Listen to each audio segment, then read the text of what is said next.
आधी हकीकत आधा फसाना। आपने कभी ऐसे धाम के बारे में सुना है जो अपने आप गायब हो जाता है?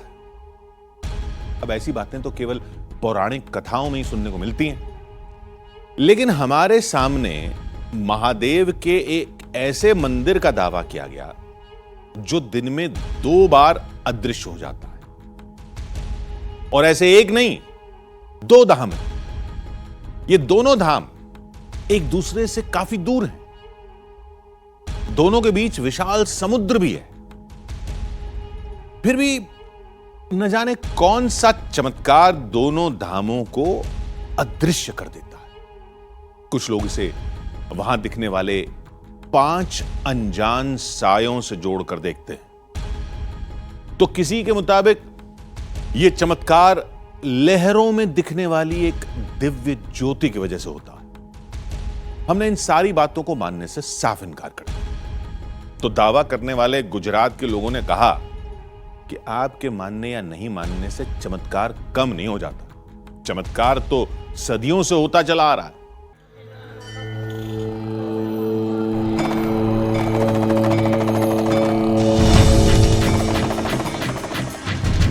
श्री कृष्ण की धरती पर समंदर की लहरों पर सवार महादेव की एक अद्भुत दुनिया,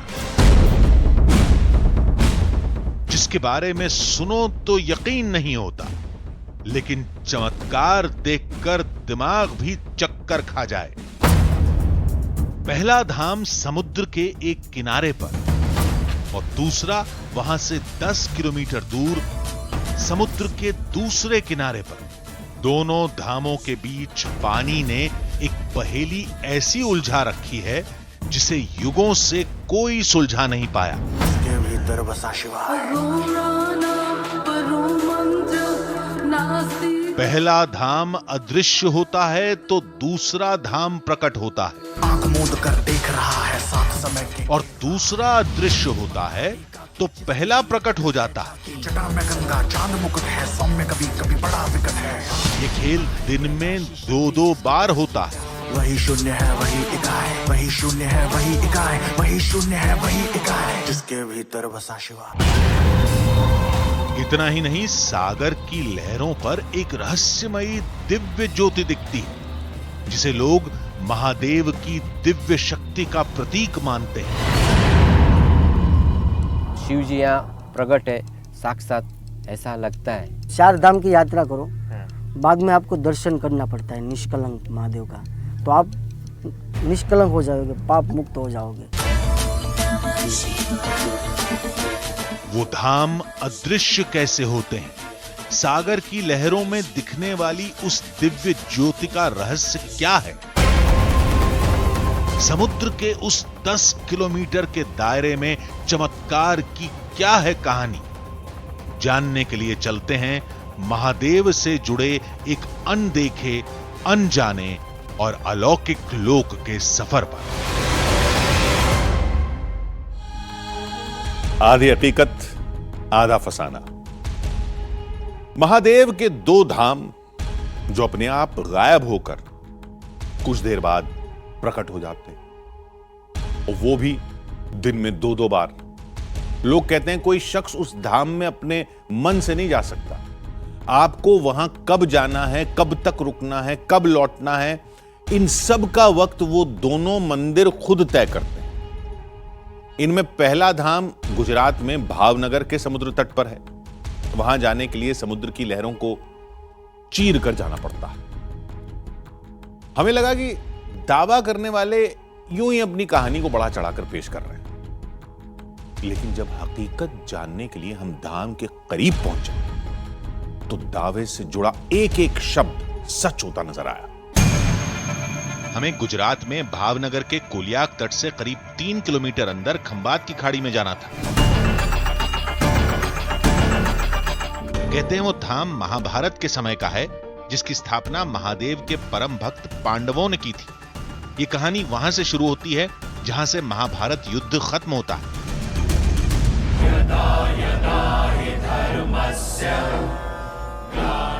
कहते हैं युद्ध में कौरवों को हरा देने के बाद भी पांडव शांत नहीं हुए थे। उन्हें अपने सगे संबंधियों की हत्या का पाप लगने का खौफ सताता रहता था।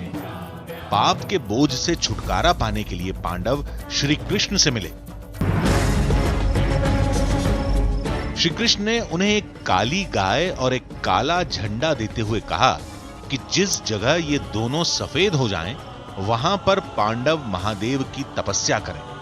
ऐसा करने से उन्हें पाप से मुक्ति मिल जाएगी। पांडव ध्वज और गाय को लेकर घूमते घूमते समुद्र के किनारे पहुंच गए। वहां पर ध्वज और गाय अपने आप सफेद हो गए। कहते हैं उसी जगह पर पांडवों ने शिव की कड़ी तपस्या की और अपने सगे संबंधियों की हत्या के कलंक से उन्हें मुक्ति मिली। बताया जाता है कि 5000 साल से भी पहले भावनगर के इसी तट पर पांडवों ने महादेव की आराधना की थी। हमने बहुत नजरें घुमाई, लेकिन कोई धाम नजर नहीं आया। समुद्र किनारे लोगों की भीड़ थी, भक्त लगातार आ रहे थे। दूर समुद्र में एक खंबे पर ध्वज लहराता भी दिख रहा था, लेकिन कोई मंदिर नहीं दिखा। हमने वहां कुछ लोगों से बात की, फिर जो मालूम चला वो हैरान कर देने वाला था। लोगों ने बताया कि अभी जहां ध्वज लहराता नजर आ रहा है, दरअसल धाम वहीं पर है। समुद्र में पूरी तरह डूबने की वजह से वो नजर नहीं आ रहा। लोगों ने बताया कि हाई टाइड की वजह से दिन में 2 बार ये मंदिर आंखों से ओझल रहता है।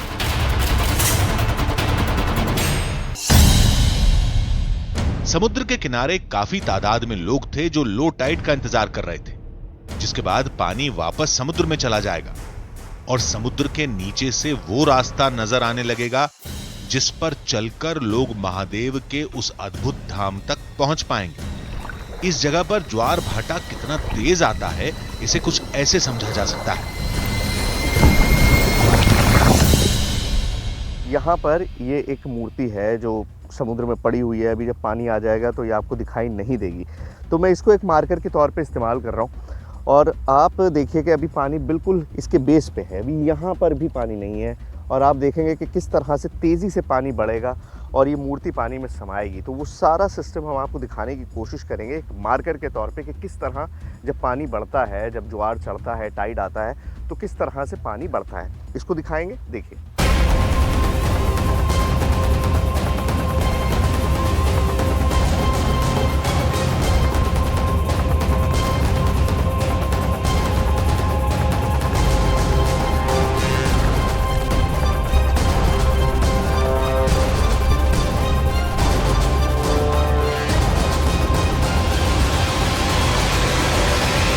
छः घंटा पानी में रहता है और 6 घंटा दर्शन के लिए ये मंदिर खुलता है। ये उसका टाइम चंद्र के अनुसार होता है। कैसे? जैसे चंद्रमा रोज खिलने में 48 मिनट का फर्क रहता है। जब खिलता है तब ये पानी खाली होता है। जब खिलने के बाद ये धीरे धीरे चंद्रमा अपने सिर पे आएगा तो पानी किनारे पे आ जाएगा। और जैसे चंद्रमा डूबेगा तो पानी वापस खाली हो जाएगा। उसका टाइम टेबल चंद्र के अनुसार होता है। इसके वो चंद्र के अनुसार दर्शन होता है, उसका टाइमिंग चंद्र के अनुसार है। वो अपने मर्जी से नहीं खुलेगा। कोई भी आएगा वो उसकी मर्जी से दर्शन होगा, अपनी मर्जी से दर्शन नहीं होगा। प्रकृति की इस अद्भुत घटना ने महादेव के उस धाम को चमत्कारी बना दिया है या वाकई वहां कुछ है, ये जानने के लिए धाम तक पहुंचना जरूरी था और पानी कम हुए बगैर वहां तक पहुंचना मुमकिन नहीं था। समुद्र के बढ़ते पानी और टाइड के खतरे को देखते हुए कुछ लोग तो दूर से ही दर्शन करके लौट रहे थे। दोपहर का करीबन 12:30 बज चुके हैं, 12 के करीब है, लेकिन उसके बावजूद भी पानी अभी बिल्कुल, हम 1 किलोमीटर अंदर है और पानी अभी घुटनों तक है। और अगर वहां तक आप जाएंगे तो वो जाना इम्पॉसिबल है। मान्यता है कि इस जगह पर पूजा करने वालों के सारे कलंक मिट जाते हैं, जैसा पांडवों के साथ हुआ था। पांडवों कौरव बीच युद्ध हुआ तब पांडवों ने उनको भाई कौरवों ने मार दिया था। इसके बाद उससे पाप लगा। वो पाप निवारण के लिए, पाप धुलने के लिए वो पांचों भाइयों ने स्थापना की, वो पूजा की।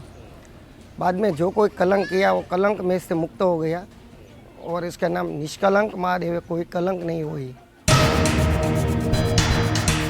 धाम की कहानी को जानते समझते काफी वक्त बीत गया। इसके साथ ही लो टाइड की वजह से पानी का लेवल काफी कम हो चुका था। लो टाइड होने की वजह से पानी घुटनों के नीचे था। उस मंदिर तक जाने के लिए यही सही समय था। हमारे पास केवल 6 घंटे थे। 6 घंटे बाद फिर से टाइड आ जाएगी। हमें उससे पहले काम खत्म करना होगा। तो निष्कलंक महादेव पहुंचने वाला हूं। देखिए अभी सिर्फ 100-200 मीटर का फासला रह गया है, लेकिन प्रॉब्लम यह है कि पानी में एक एक कदम चलना बहुत मुश्किल काम है। महादेव का यह धाम वाकई अद्भुत था, जो खंबात की खाड़ी में समुद्र तट से करीब 3 किलोमीटर अंदर एक ऊंची सतह पर स्थापित था।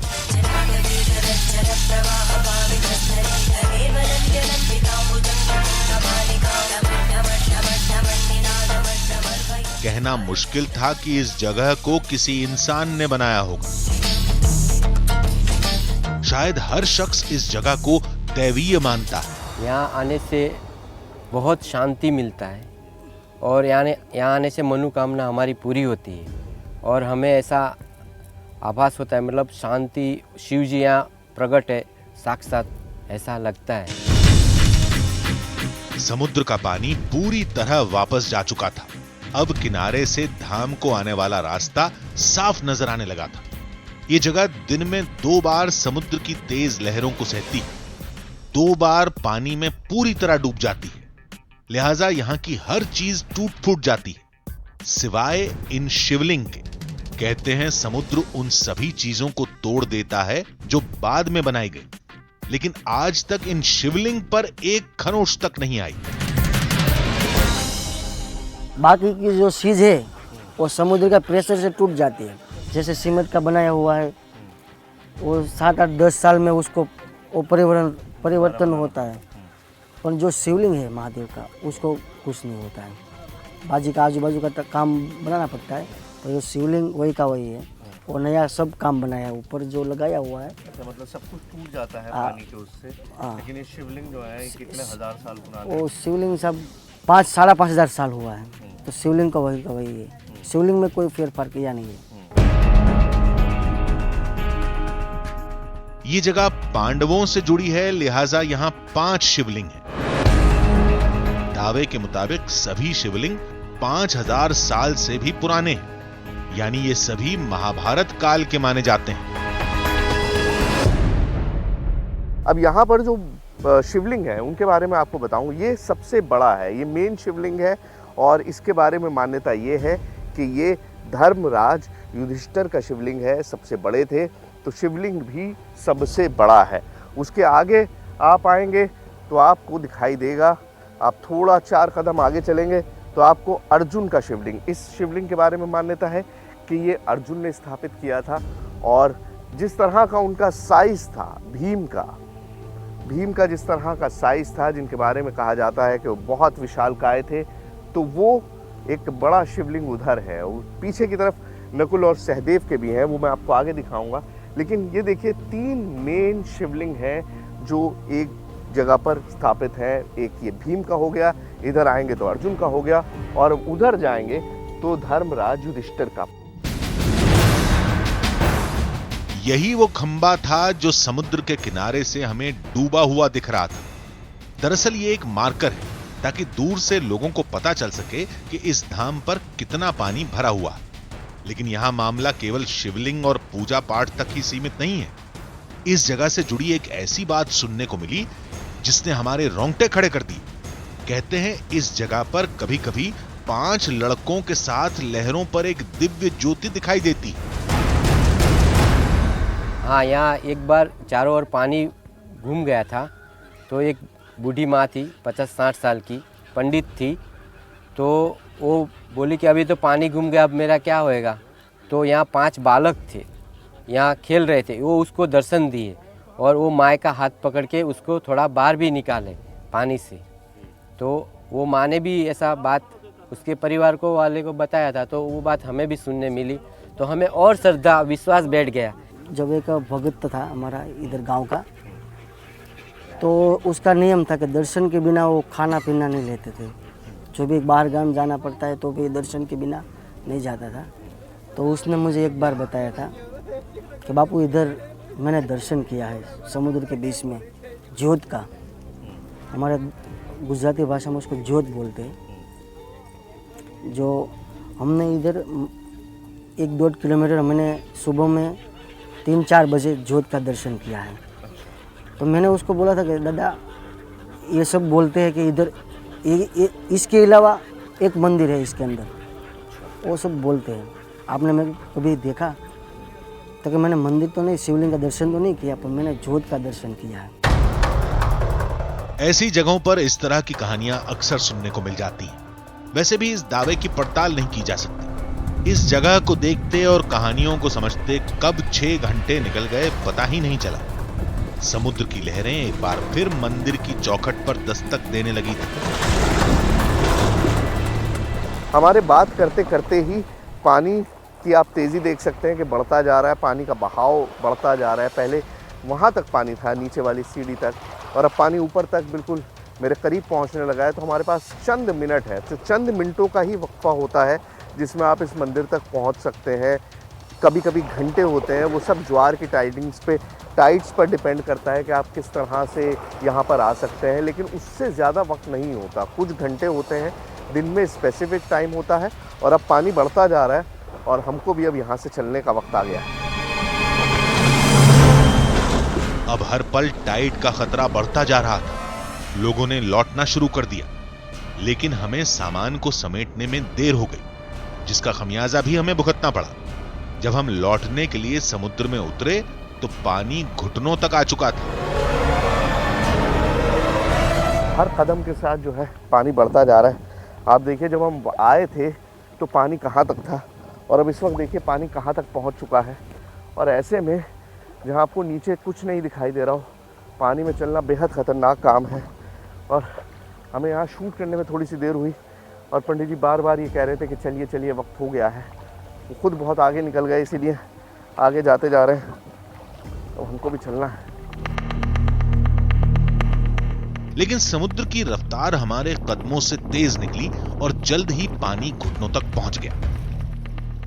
हमसे बहुत बड़ी गलती हुई, बहुत बड़ी चूक हुई, हमको उनकी बात माननी चाहिए थी। और अब देखिए वापस जाते समय पानी कहाँ तक आ चुका है। हर कदम जो है वो मुश्किल होता जा रहा है, और बार बार वो इशारा कर रहे हैं कि जल्दी आओ जल्दी आओ, क्योंकि पानी और ऊपर तक बढ़ता जा रहा है। अभी मेरे घुटनों तक था पानी, और अब देखिए कहाँ तक पहुँच चुका है। अब इस वक्त कुछ भी कहना बहुत ख़तरनाक है। इक्विपमेंट्स भी हैं, और वहाँ तक पहुँचने में भी फिर 10 मिनट का वक्त लगेगा कम से कम। और ऐसे में पानी अगर और ऊपर आ गया तो बहुत ख़तरनाक होगा। चलिए चलिए चलिए, प्लीज़ चलिए।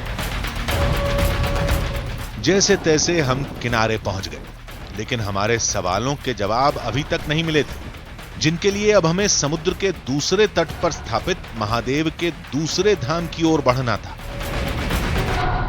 बड़ा सवाल ये है कि जो चमत्कार की बात होती है, जो लोगों को यहाँ पर पांडव दिखाई देते हैं, जो समुद्र के बीचों बीच एक और मंदिर होने की बात कही जाती है, उसमें कितनी हकीकत है, कितनी सच्चाई है, ये कहना मुश्किल है। लेकिन जो बात साइंटिफिकली प्रूवन है, जो बात हमारे सामने है, वो ये कि इसी मंदिर के सामने एक और मंदिर है जहाँ पर इसी तरह की लीला है। आखिर क्यों गुजरात के इस जगह पर 2 मंदिर बनाए गए? एक पांडवों ने बनाया था, निष्कलंक महादेव, तो वो मंदिर स्तंभेश्वर महादेव किसने बनाया है? यही जानने के लिए अब हम चलेंगे इस समुद्र की दूसरी तरफ।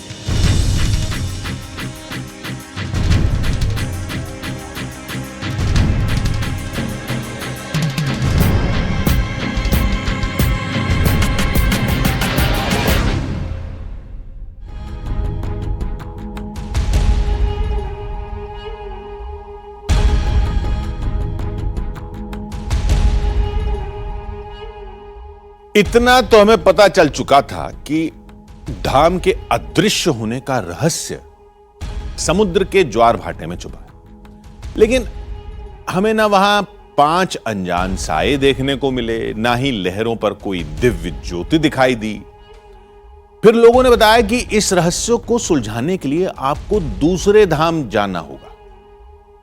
कहते हैं उस दूसरे शिवालय का जिक्र सदियों पहले लिखे गए शिव पुराण और स्कंद पुराण में भी मिलता है। वो जगह, वो मंदिर हूबहू वैसे ही हैं जैसे पुराणों में लिखा गया है।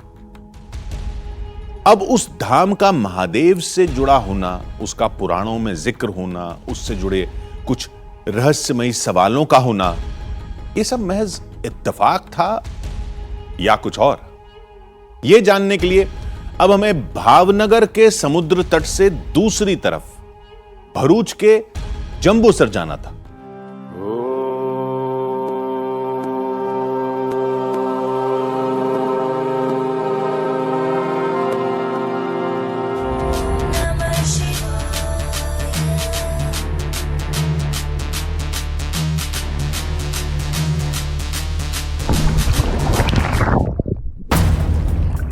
निष्कलंक महादेव धाम एक बार फिर समुद्र के आगोश में समा चुका था।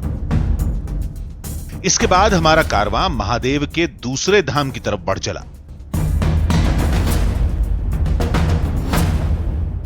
जो भावनगर के निष्कलंक महादेव से 10 नॉटिकल माइल्स की दूरी पर भरूच के जंबूसर में, यानी निष्कलंक महादेव के ठीक सामने समुद्र के दूसरे किनारे पर। मैं अभी निष्कलंक महादेव में था और वहाँ जो चमत्कार होता है, पानी किस तरह से आता है, शिवलिंग किस तरह से पानी में समा जाता है और फिर चंद घंटों बाद आपके सामने आ जाता है, वो आपने देखा। मैंने आपको ये बताया था कि चमत्कार हम आपको एक नहीं 2 दिखाएंगे। 10 किलोमीटर का बीच में समुद्र है, एक तरफ निष्कलंक है और दूसरी तरफ है स्तंभेश्वर महादेव, और दोनों तरफ चमत्कार का एक ही सिलसिला, पानी में डूबे शिवलिंग जो अपने वक्त से अपने तरीके से दिखाई देते हैं, आपकी मर्जी से, आपके कहने से नहीं। निष्कलंक महादेव हमने आपको दिखा दिया। अब हमको जाना है स्तंभेश्वर महादेव। बाय रोड अगर हम जाते हैं तो करीबन 10 घंटे का सफ़र है, लेकिन रोरो फेरी जो एक बिल्कुल नई चीज़ है जिसमें लोग भी जा सकते हैं, आपके व्हीकल्स भी जा सकते हैं, आपकी गाड़ियाँ भी जा सकती हैं, तो उसके ज़रिए वही सफ़र जो है सिर्फ 2 घंटे में पूरा हो जाता है। तो रोरो फेरी में हम आ गए हैं और अब हमारी अगली मंजिल है स्तंभेश्वर महादेव। महादेव के उस धाम में हमें कई सवालों के जवाब तलाशने थे, लेकिन उससे पहले स्तंभेश्वर महादेव की कहानी को जानना बेहद जरूरी है, जो जुड़ी है शिवपुत्र कार्तिकेय से।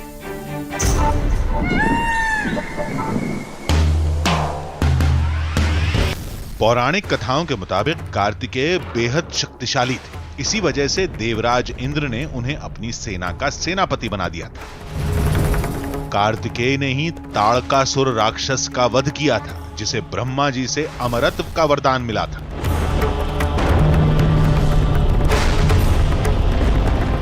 जब कार्तिकेय को मालूम चला कि ताड़कासुर एक शिव भक्त था, यह जानकर कार्तिकेय को बेहद दुख हुआ और उसी पश्चाताप में उन्होंने एक शिवधाम की स्थापना की थी।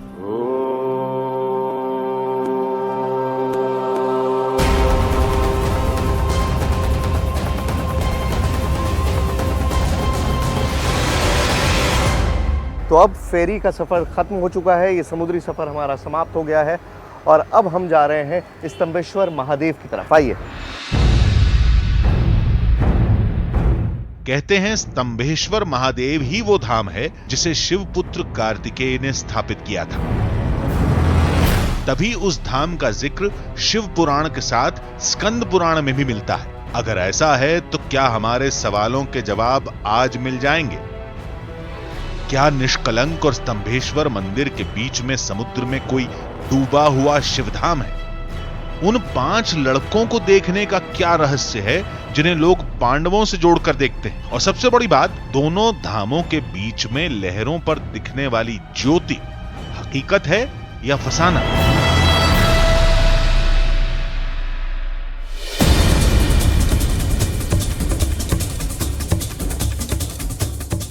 इन सारे सवालों का जवाब पाने के लिए हम लगातार धाम की तरफ बढ़ते जा रहे थे और चंद घंटों में हम वहां पहुंच भी गए।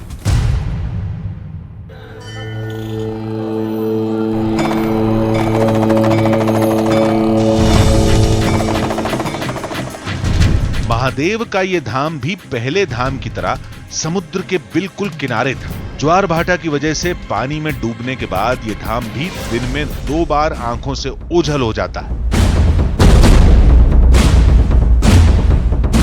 मान्यता के मुताबिक यह धाम इतना पवित्र है कि खुद समुद्र देवता शिवलिंग का जलाभिषेक करने चले आते हैं।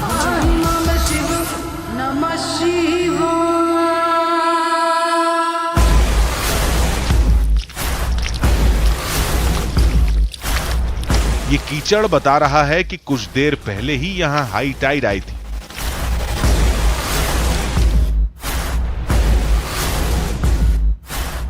तो मेरे पीछे इस वक्त स्तंभेश्वर महादेव मंदिर है और जहां पर मैं खड़ा हूं वो एक तरह से समुद्र तल है। अभी चंद घंटों पहले तक यहां पर इतना पानी था कि मैं अगर खड़ा होता तो भी पूरा का पूरा पानी में डूब गया होता, लेकिन इस वक्त यहां पानी नहीं है। पानी रिसीड कर चुका है, पीछे जा चुका है और ये यहाँ पर हर चंद घंटों बाद होता है। बड़ा सवाल यही है कि समुद्र के 15 किलोमीटर 20 किलोमीटर के वक्फे पर दो शिवलिंग हैं, दो इस तरह के आराध्य शिवलिंग है जहाँ पर इस तरह का चमत्कार होता है। और बड़ी बात यह है कि वहाँ पर भी 5 शिवलिंग हैं, यहाँ पर नज़र सिर्फ एक शिवलिंग आ रहा है, लेकिन मान्यता यही है कि 4 शिवलिंग आज भी समुद्र में कहीं पर हैं, उनकी खोज होनी बाकी है। तो बड़ा सवाल, जो सबसे बड़ा सवाल है इस कहानी से जुड़ा, वो ये कि इस तरह के दो चमत्कारी जगह बिल्कुल आमने सामने बीच में समुद्र, क्यों, यहाँ पर क्यों?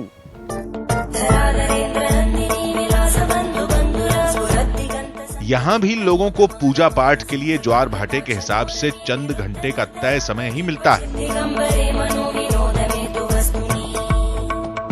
बिल्कुल वैसे ही जैसे निष्कलंक महादेव में होता है, फर्क बस मंदिर के ढांचे का है। ये धाम पहले वाले धाम के मुकाबले भव्य है। पानी कम होते ही लोग शिवलिंग की पूजा में जुट जाते हैं। ओम नमः शिवाय।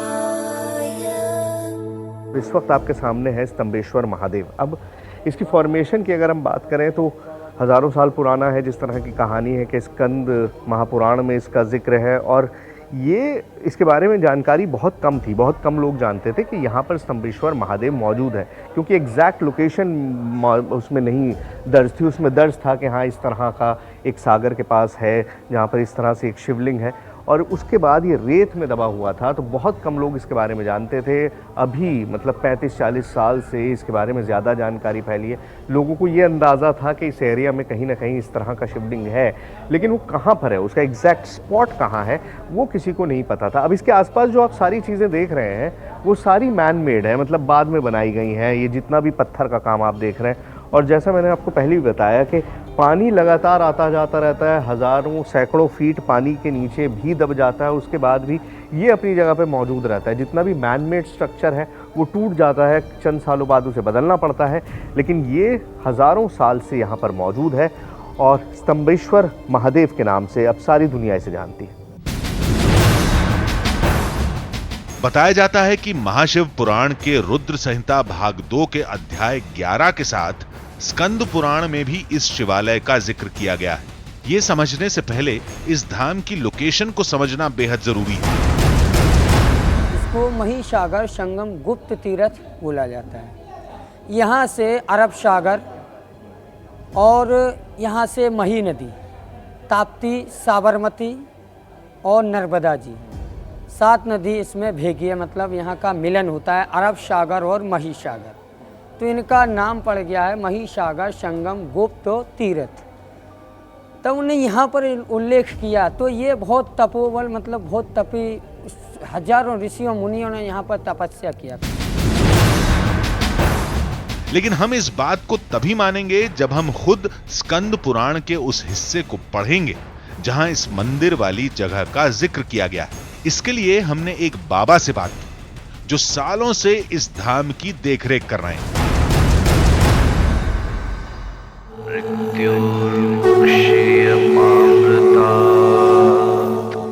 बाबा ने स्कंद पुराण को ही हमारे सामने रख दिया। बाबा ने बताया कि इस पुराण में स्तंभेश्वर धाम से जुड़ी जगहों का नाम कई बार मिलता है, लेकिन कुमारिका खंड में महादेव के इस अद्भुत धाम का साफ तौर पर जिक्र किया गया है।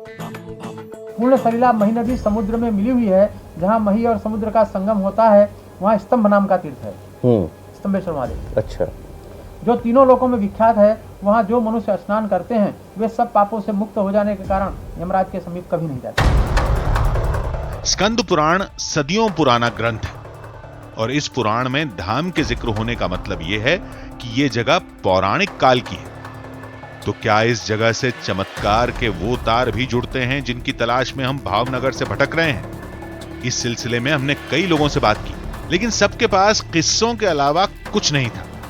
लेकिन एक कहानी ऐसी थी जिसने हमें भी चौंका दिया। कार्तिक स्वामी को यहाँ पर आए तो कार्तिक स्वामी को ये भूमि बहुत अच्छी लगी, बहुत तपोवन भूमि लगी, तो उनको सुंदर लगे। तब उन्होंने कहा कि यहाँ पर ही स्थापना करूँगा मैं। तो यहाँ पर उनने 5 शिवलिंग स्थापित की। 5 शिवलिंग, जिसमें से एक ये निकल चुके हैं स्तंभेश्वर महादेव। अभी 4 दरिया में अभी गुप्त है। अच्छा, स्किंद पुराण में लिखा हुआ है। इसके भीतर बसा शिवाय।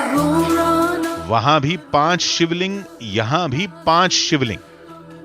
वहां भी एक धाम के समुद्र में डूबे होने की कहानी सुनने को मिली थी और यहां पर 4 शिवलिंग के डूबे होने की बात सामने आई। क्या इन दोनों बातों में कोई रिश्ता है?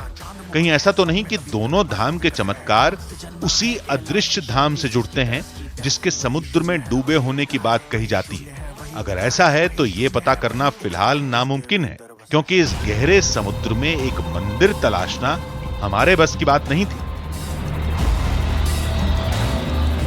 इस बात में कोई शक नहीं कि निष्कलंक महादेव और स्तंभेश्वर महादेव ये दोनों धाम अपनी प्राकृतिक खूबियों की वजह से अद्भुत हैं। कुछ कहानियां तो कुछ खूबियां, इन सब की वजह से लोग इस जगह को, इन मंदिरों को चमत्कारी मान लेते हैं। वैसे भी चमत्कार की कहानी भले ही फसाना हो, लेकिन इन शिवालयों में लोगों की गहरी आस्था है और ये आस्था हकीकत है।